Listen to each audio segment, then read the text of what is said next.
What happens when a Hollywood icon finally gets fed up with being talked over and decides she's not taking it anymore? You're about to witness one of the most blistering on-and-off confrontations ever imagined on The View. A moment where Jane Fonda delivers a verbal masterclass that leaves Joy Behar stunned, speechless, and wishing she could slide right under the table. This fictional showdown begins like any ordinary Tuesday on the show. Cameras rolling, audience buzzing, hosts settling in, and then out walks Jane Fonda, a living legend at 86. Commanding the room in a crisp white blazer and the kind of poise only 6 decades in the public. I can give you, welcome back to The View. Jane, Whoopi Goldberg said warmly. Thank you, Jane replied, radiant and relaxed. It's wonderful to be here. But she barely had time to settle into her seat before Joy Behar hurled the first grenade. So Jane, Joy began, wasting no time. You've been outspoken about climate change? But isn't it hypocritical for someone who's spent decades flying on private jets and living in huge mansions? The question dropped like a lead weight. The other hosts exchanged uneasy glances. The audience shifted in their seats. Jane's expression barely flickered. Well, Joy, that's certainly an interesting way to start, she replied, steady but sharp. I've been transparent about my past and the changes I've made. I've reduced my carbon footprint and used my platform for good. But Joy wasn't done. Come on, Jane, she pressed, leaning forward. You can't just say you've changed and expect people to forget the luxury lifestyle. You're telling everyday people to sacrifice while you live comfortably. Isn't that a problem? A low murmur rippled through the audience. Jane's eyes narrowed, not in anger, but in focus. That unmistakable fire appeared. Joy, she said coolly, are you interviewing me about my work or trying to manufacture drama? Because if it's the latter, you're going about it all wrong. Joy's face flushed a mix of frustration and surprise. I'm just asking the questions people want answered, she shot back. I'm being honest here. No, Joy. Jane cut in, her voice rising with controlled power. You're being rude. There's a difference between honest journalism and coming at someone with loaded accusations. The set fell silent. Sunny Hostin looked like she wanted to step in. Sarah N. clutched her note cards a little too tightly. Whoopi stared ahead, clearly bracing for impact. Joy doubled down. I'm sorry if you can't handle tough questions, Jane, but this is The View. We don't do softball interviews. That was the spark. Tough questions. Jane snapped back, sitting taller, her voice slicing through the tension. Joy, what you're doing isn't journalism. You ambushed me with half-baked claims and didn't even give me space to respond. That's not tough. That's tabloid theatrics. The studio froze. Joy opened her mouth to fire back, but Jane held up a hand. She wasn't finished. And furthermore, Jane continued, her voice cutting clean through the tension. If you had done even the most basic research before this interview, you'd know I've been living in a smaller home for years. I stopped using private jets. I've donated millions to environmental causes. But you didn't bother to check any of that, did you? The studio fell into an eerie, breathless silence. Every eye was fixed on her. Joy Behar looked genuinely stunned. She hadn't expected Jane to come armed with facts and fire. I think our viewers deserve to know about these contradictions, Joy managed. But her voice wavered. Jane leaned back slowly, a faint, knowing smile touching the corner of her mouth.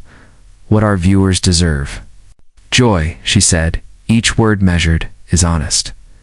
Respectful dialogue, not whatever this performance is supposed to be.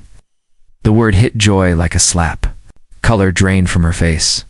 She glanced desperately around the table, searching for support, but every co-host avoided her eyes. She was on her own. I don't know what you're implying, Joy said, her voice pitching upward. I'm not implying anything, Jane replied coolly. I'm stating it outright. You're performing trying to manufacture conflict where none needs to exist. It's beneath both of us. Joy visibly recoiled. She had come in ready to play aggressor, but Jane was dismantling her piece by piece with poise, with precision, with decades of battle-tested composure. Look, Jane, Joy tried again. I'm just trying to hold you accountable. Jane let out a soft laugh. See? Dismissive? Hold me accountable. Joy, you're a talk show host, not a prosecutor. And even if you were, you'd need your facts straight before tossing accusations across a table. The tension in the studio was thick enough to slice open. Cameras kept rolling, capturing every second of Joy's unraveling as Jane remained unshaken. Whoopi finally stepped in, reading the implosion in real time. Maybe we should move on to your new project, Jane. But Joy, flustered, embarrassed, cornered, made the worst possible choice. Instead of taking the lifeline, she shoved it away. No, wait, Joy insisted, lifting a hand. I think we need to address this properly. Jane, you've built your entire career on controversy. Vietnam, politics, you've never avoided stirring the pot. So why are you so sensitive now when someone questions you? The audacity of the line sent a ripple of shock through the room. Jane's expression darkened. Whatever patience she'd been holding on to evaporated. Sensitive? Jane's voice was low, dangerous. Joy, you clearly don't understand the difference between being controversial and being ignorant. What you just said proves you have no idea what you're talking about. Joy, misreading her own sinking ship as momentum, pushed forward. I'm talking about your anti-war protests, your comments about American soldiers. You can't rewrite history, Jane. The studio went dead still. Even the camera operators froze. Jane remained motionless for a long, pulsing beat. When she finally spoke, her voice had the sharp, metallic edge of someone done playing nice. Joy, she said, I'm going to give you one chance to take that back and apologize. Because what you just said is not only factually wrong, it's inflammatory and deeply disrespectful to me and to the veterans I've worked with for decades.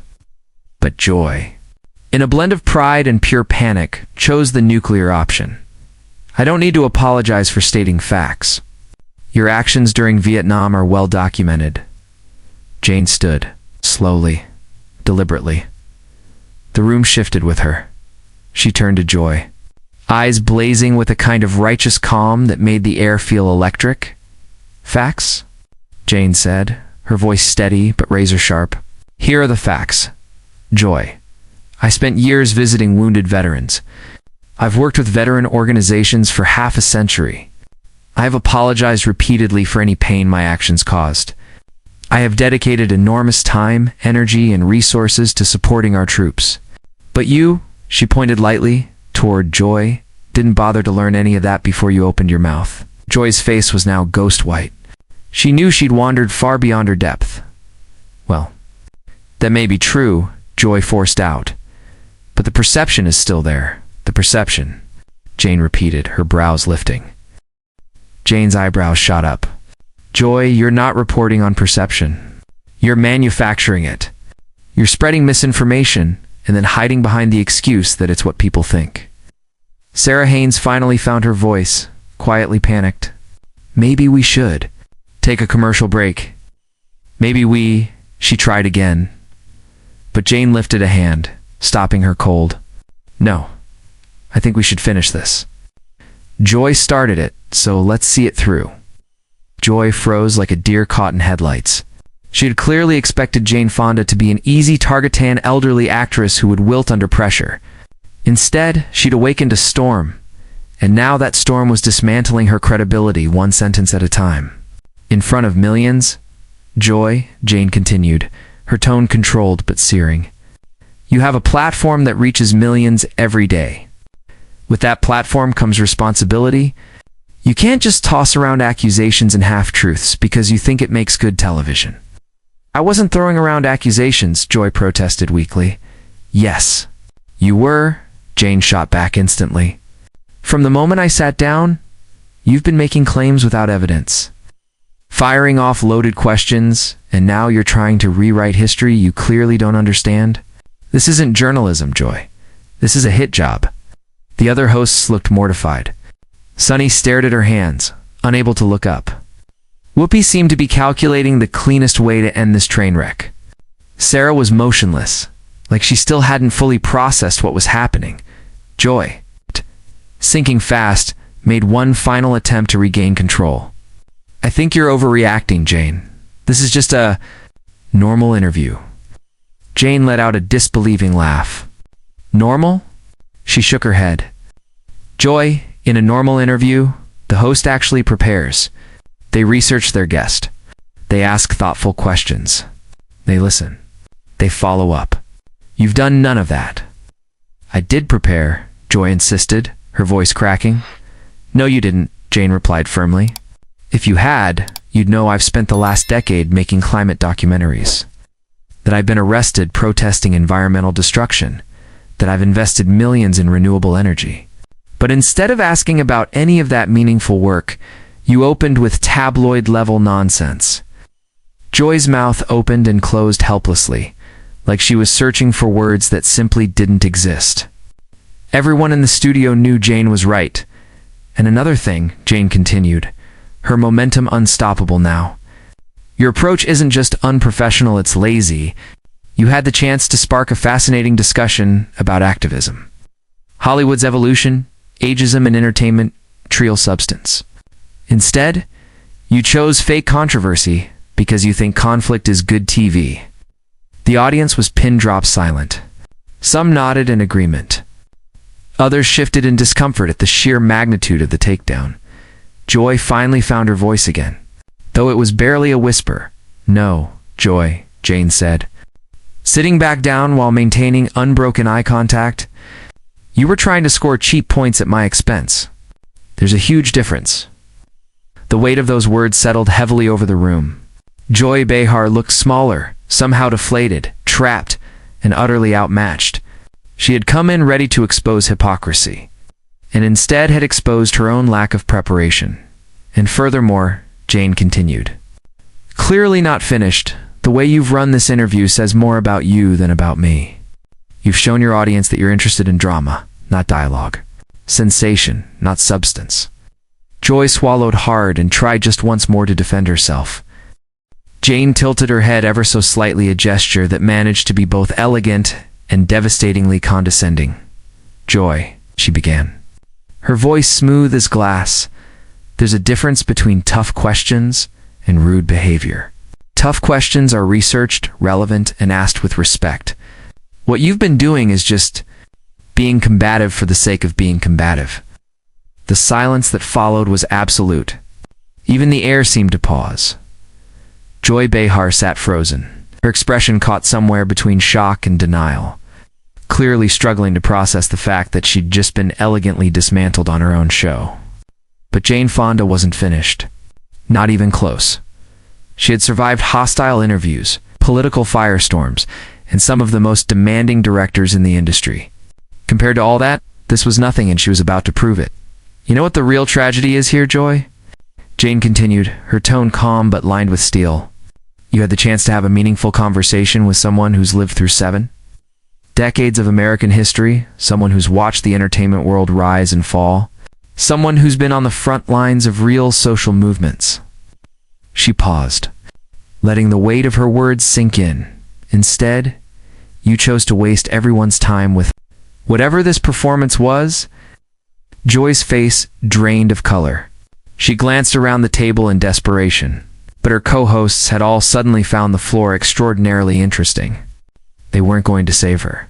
She dug this hole herself. I think maybe we should move on, Joy said quietly. Her earlier bravado evaporated to nothing. Oh, now you want to move on? Jane lifted one eyebrow, the picture of controlled disbelief.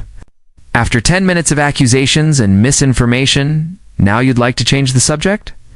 How convenient. The audience leaned in, rapt. This wasn't a meltdown. This was a masterclass.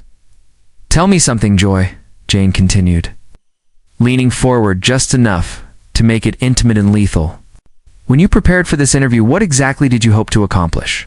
Did you think you'd expose some grand hypocrisy? Did you think I'd crumble? What was the plan? Joy opened her mouth, but nothing came out, only a faint, breathless sound. She was trapped with no escape route that didn't admit she'd mishandled everything from the start. Because from where I'm sitting, Jane pressed on, it looks like you didn't bring me here to talk. You brought me here to use me as a prop in whatever narrative you already wanted your viewers to believe. That's not journalism, Joy. That's exploitation. The word hit the set like a bomb. Joy's hands trembled visibly as she struggled to form a response. I never meant, I didn't. Jane gently lifted a hand to silence her. The gesture was soft. The effect was brutal.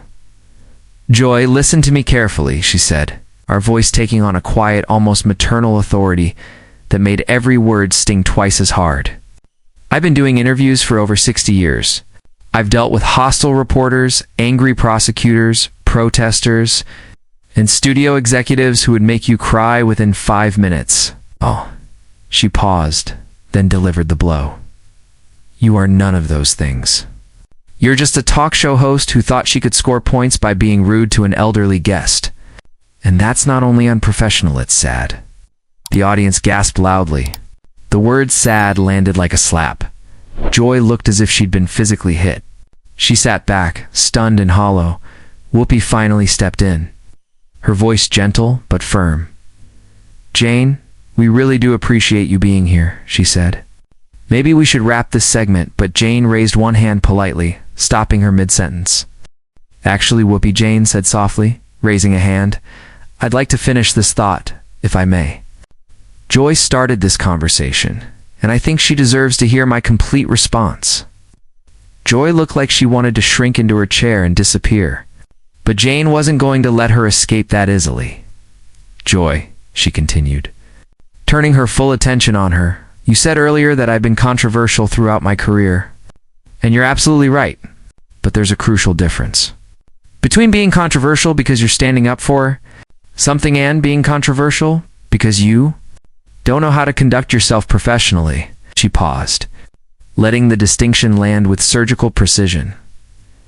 When I protested the Vietnam War, when I spoke up for women's rights, when I fought for environmental causes, I knew criticism would come. I accepted it because I believed in what I was doing. Jane leaned back slightly, her voice lowering but gaining even more force. But what you did today isn't brave. It isn't principled. It isn't journalism. It's just rudeness masquerading as entertainment. Joy finally found her voice, though it was barely more than a thin whisper. I'm sorry if you feel I was rude. Jane didn't miss a beat. I don't feel you were rude, Joy, she replied, her tone cutting but calm. You were rude. That isn't a feeling, it's a fact. And your apology would mean far more if you understood what you're apologizing for. The other hosts exchanged uncomfortable glances, but none dared interrupt. This was a storm they wanted no part of. Let me give you some advice, Jane said, her voice taking on the firm, disappointed tone of a teacher addressing a misbehaving student. The next time you interview someone, treat them with respect. Ask questions that inform your viewers, not inflame them. Listen to the answers instead of lying in wait for your next attack line. Joy nodded mutely, desperate for the ordeal to end. And most importantly, Jane added, her voice rising just enough to reclaim the room. Remember that your guests are human beings, not punching bags for whatever frustrations you brought to work that day. We come on shows like this to connect, to share, to communicate, not to be ambushed by a host who hasn't done her homework. The studio was so silent that the hum of the lights felt loud. Jane Fonda sat back, composed and regal, having delivered one of the most thorough, annihilating takedowns in daytime television history. Joy Behar looked shattered, humiliated, apologetic. And completely disarmed, Jane offered a thin smile that didn't reach her eyes. Now, she said lightly, would you like to ask me about my actual work? Or should I assume this interview is over? Joy looked around for support from her co-hosts but found none. Whoopi stared at her own hands. Sunny pretended to study the ceiling. Sarah scribbled nonsense across her notepad, anything to avoid making eye contact. I think we should go to commercial, Joy managed. Her voice barely holding together, Jane rose gracefully, smoothing her blazer. That's probably for the best. Thank you for having me. And I truly hope you'll consider what I've said today. As the cameras cut away and the lights dimmed, Joy remained at the table, looking as though she'd been hit by a freight train. She had come into the interview expecting to expose Jane Fonda. Instead, she had exposed herself, fun, prepared, unprofessional, and completely outmatched by a Hollywood legend with nothing to fear. The audience filed out in stunned silence. Everyone knew they had just witnessed something, historic one of the most brutal. One-sided interview disasters, ever broadcast, and Joy Behar would forever be remembered as the host, who got absolutely obliterated by an 86-year-old icon who refused to tolerate her nonsense.